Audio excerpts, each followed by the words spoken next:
name's TNguyen. I'm on the show of college students in a car giving some advice, and I'm here with TNLebleau. Hightower. And yeah.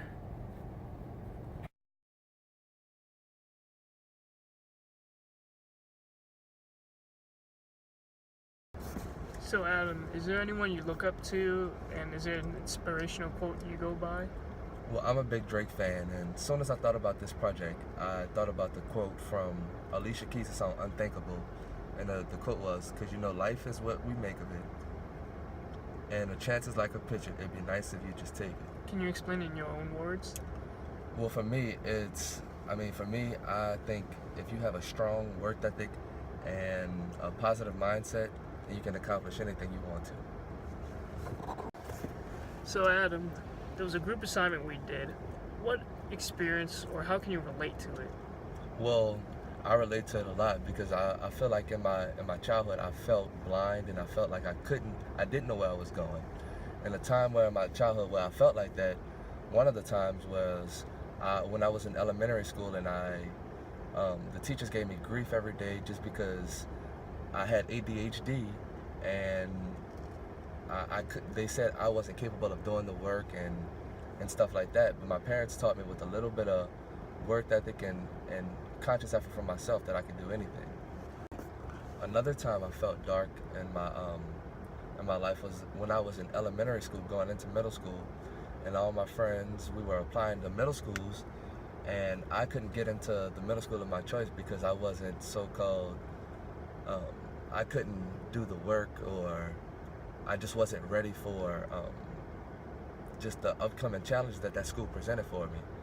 I remember in high school when I was trying to join the track team, my coaches and a few of my teammates, they actually told me that I didn't have what it took to be a sprinter, and I didn't have the basic skills to become a sprinter just because I wasn't built like when I have a longer torso and like my body is naturally longer. So they thought I should be a jumper, but I didn't want to be a jumper. So all in all, as the kid who wasn't able to be quote unquote capable of behaving in class or doing the necessary work to become a part of the school, or lacking the necessary skills to become a good sprinter, I just keeping that strong work ethic and just fighting, I was able to accomplish everything. A positive mindset and a strong work ethic, just like me, you guys can accomplish anything you want to, anything. And just like Drake said, if you go out and take that chance and go out on a limb and strive to be the greatest you can be, you can do anything you want.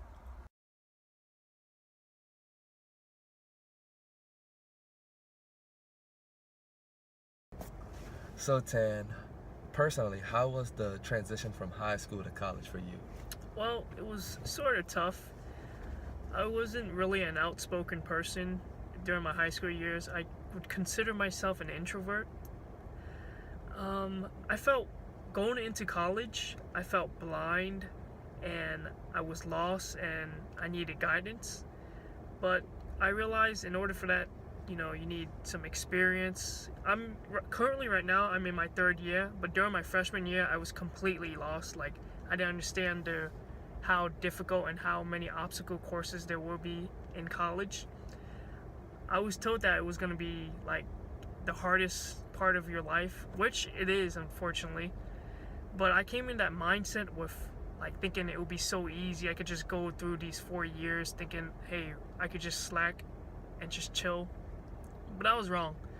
During my first month of college, I did horrible on my first few assignments and my first few exams, and I decided to go talk to a counselor, my freshman seminar professor. She gave me some advice. She wanted me to be more outspoken in class, instead of just sitting back watching others talk. Right? And after that advice, I realized my freshman seminar told me, you're not going to go anywhere in life if you just sit still for the rest of your life. I was fortunate enough for my parents to put me through college. I should have taken every bit of it for granted. but I didn't for the first couple months. I just sat back and thought, hey, things are just gonna go my way. So I just decided to change my habits and decided I needed to change. And honestly, it was the right move by me because life was getting so much better for me because of my grades were outstanding now. Second year, of course, there was a bit of a problem because I did go back to my old habits, but obviously I picked it up right back up and changed it. And yeah. So for those who are coming into college, I think you should, every opportunity you get, you should always, go in more depth of that opportunity, like build more blocks to it. Instead of just taking that free pass and going with it, you should definitely keep going for more opportunities rather than sitting back like me. But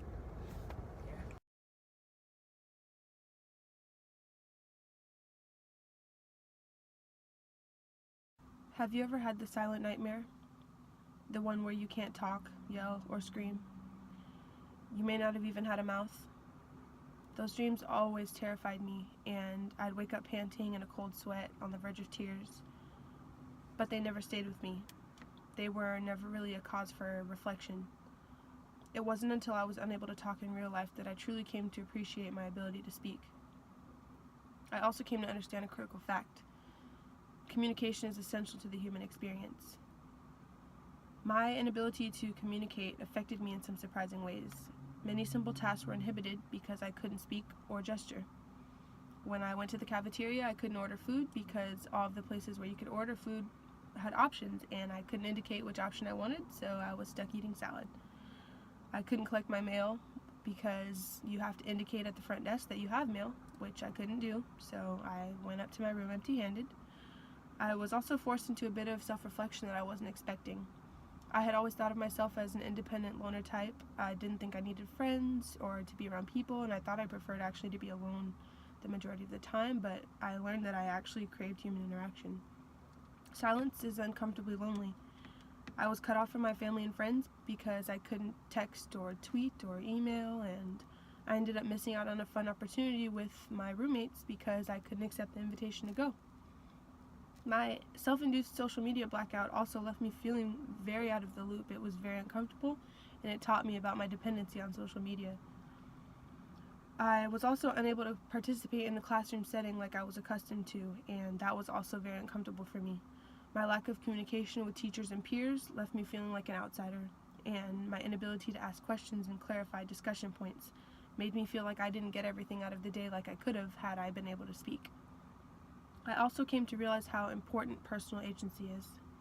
Communication is a critical piece of it's critical to having control over your life.